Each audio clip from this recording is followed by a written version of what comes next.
Donald Trump is on the line with us. He has a new book out. It's called Think Like a Champion. And Donald Trump, welcome to the show. Well, how are you? I am very well, thank you. And as a big fan of back in the day, folks like Dale Carnegie and Norman Vincent Peale and all the way through the modern version of same, Tony Robbins and whatnot. Your book is very much in that model of as you think, you shall create. And I think you've done a nice job with that. Well, I think so, and a lot of people wanted me to do this book. I did a very successful book, actually, called The Art of the Deal, and that was the biggest-selling business book of all time, and it was such a great honor. I enjoyed it so much. A lot of pressure was put on me to do a book at this time because of what's going on in the world, and there are such great opportunities, and there are so many ways to be a champion, and I talk about how to be a champion in the book. Yeah, you do, and you do a very good job, and much of it goes beyond just bromides and platitudes.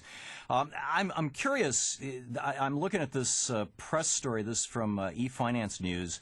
Donald Trump, the celebrated New York billionaire, has expressed fury over his state's planned millionaire tax on residents earning over $500,000 a year. Rich people are going to leave this state, you apparently said to New York Post columnist Linda Stassi. Why should they pay New York state taxes on money made out of state? Is that right?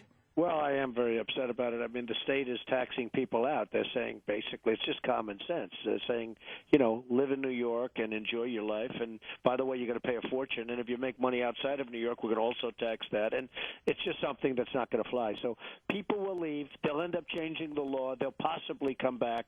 But by that time, it may make it impossible to come back. So it was such a stupid thing to do. I can't believe it. Don't we have a problem, though, in this country? I mean, you've got a lot of states, people like yourself and frankly all of us who are entrepreneurs or who own businesses and are benefiting off the commons. Your businesses, my business, they would not exist were it not for the public commons. We use the court system to enforce contracts. We use the police to protect our properties.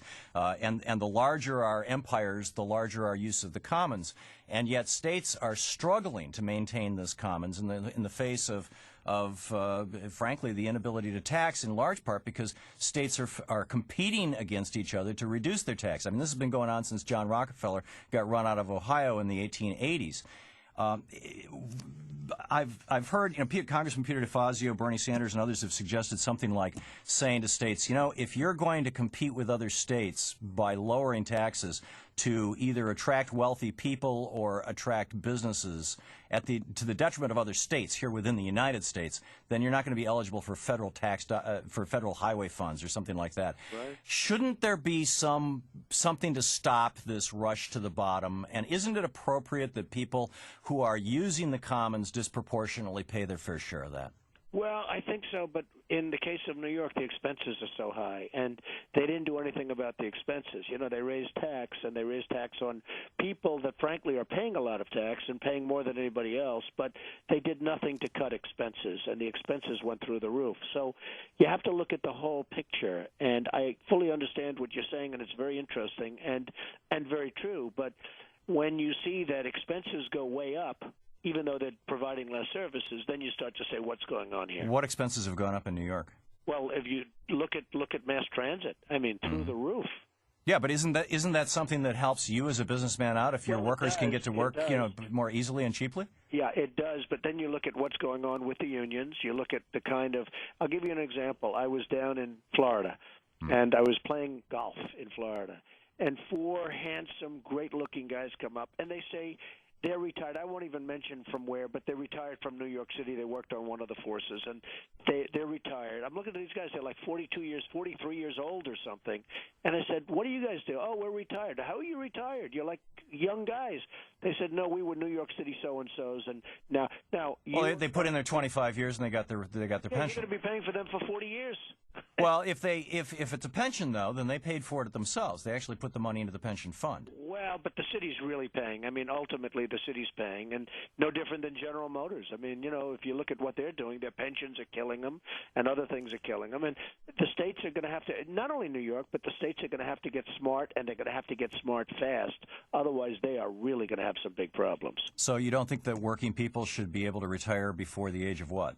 Well, I don't know. Maybe it's one of those things. I'm sort of like a guy that loves working. I work all. Yeah, I'll probably work until the day I die. But I don't understand the concept of retirement too well, so maybe I'm not the best person to speak about it. But I think when you retire at 42 and you get a lifetime pension, there's something about that maybe is a little bit early. Yeah. Well, I wouldn't disagree that that's a little bit early at 42, unless at 20 I'd started paying into the pension and I got it back. But we don't know the details of it.